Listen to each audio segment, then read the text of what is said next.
আজ অনেক দিন পর ছাদে উঠলাম, তো ছাদে উঠে দেখছি অনেক কিছু চেঞ্জ হয়েছে।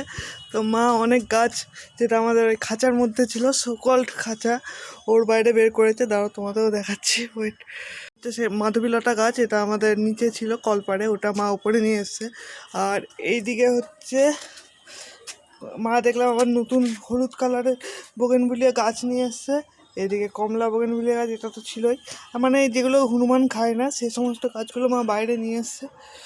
তাছাড়া একটা বড় আপডেট আছে, তো দেখা, ওই আপডেট দেখার জন্য লাস্ট অবধি থেকে, আশা করি আপডেটটা ভালো লাগবে। এটার আগে একটা ছোট আপডেট, সেটা হচ্ছে তোমাদের আমি আগেই দেখেছিলাম আমাদের এখানে একটা আলু গাছ আছে। তো আলু গাছের এই বস্তায়, তো এই আলু গাছের পাতাগুলো দেখতেই পাচ্ছ মরে গেছে, মানে নিচে আলু হয়ে গেছে আর কি। আজকে হোম গ্রোন আলু দেখাবো তোমাদের।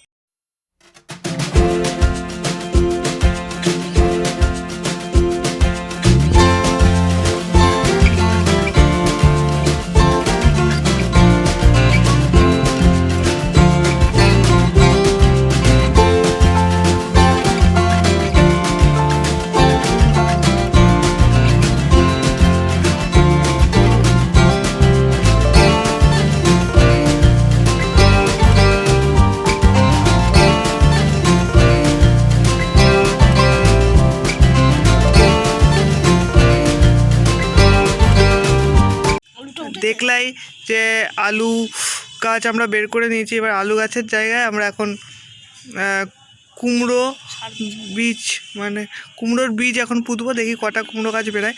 তার আগে আমরা মাটিতে সার ফার দেওয়া হয়ে গেছে, লেটস সি কটা কুমড়ো হয়।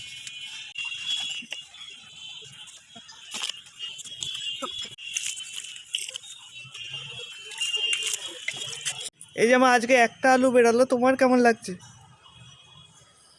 প্রথমে আলুটা যখন বের হলো দেখতে ভালোই লাগলো, মনটাও ভালো লাগলো। তারপরে দেখি খুঁজে খুঁজে আর আলু পেলাম না, তখন মনটা খারাপ হয়ে গেল। মানে ছোট্ট ছোট্ট আর দুটো আলু বেরিয়েছে, কিন্তু হয়নি। মনে হয় গাছটা কোনো কিছু হয়েছিল, না হলে এখনই মরার কথা নয় গাছটা। যদি আরও কিছুদিন গাছটা থাকতো আরও আলু হতো। গোড়ায় দেখলাম অনেক ছোট ছোট আলু হয়েছে, অথচ গাছটা মরে গেছে। আগে তুলে ফেললাম মনে হয়। আর তো আর কটা আলু গাছ আছে? আরও দুটো আলু গাছ আছে ছোট ছোট, এখন দেখা যাক, ওগুলো একবারে শুকিয়ে গেলে তবেই তুলবো আলু গাছটা। একদম। হ্যাঁ,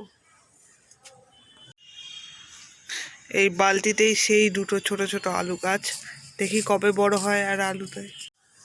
আমাদের স্ট্রবেরি গাছে ফুল এসেছে, ফলও ধরতে শুরু করেছে, কেবল ফুল থেকে ফল এই যে দেখা যাচ্ছে। নাকি? হ্যাঁ, এই সবুজটা আস্তে আস্তে ফল হচ্ছে। এই যে হলুদ রঙের মাঝখানের, এটাই হলুদের, ওগুলো সরে গিয়ে ওগুলো আর কি ঝরে যাচ্ছে বা কিছু হচ্ছে, যাই হোক ফল বেরোচ্ছে এখন আস্তে আস্তে।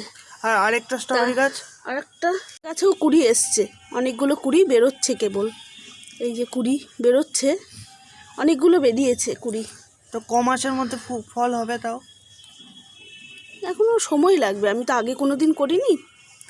2-3 মাস সময়, 2 মাস তো সময় লাগবেই। জানুয়ারি ফেব্রুয়ারি মার্চে তৈরি হয়ে যাবে মনে হয়, ফল ঠিক মতো হলে মার্চে আমি ফল পাবো।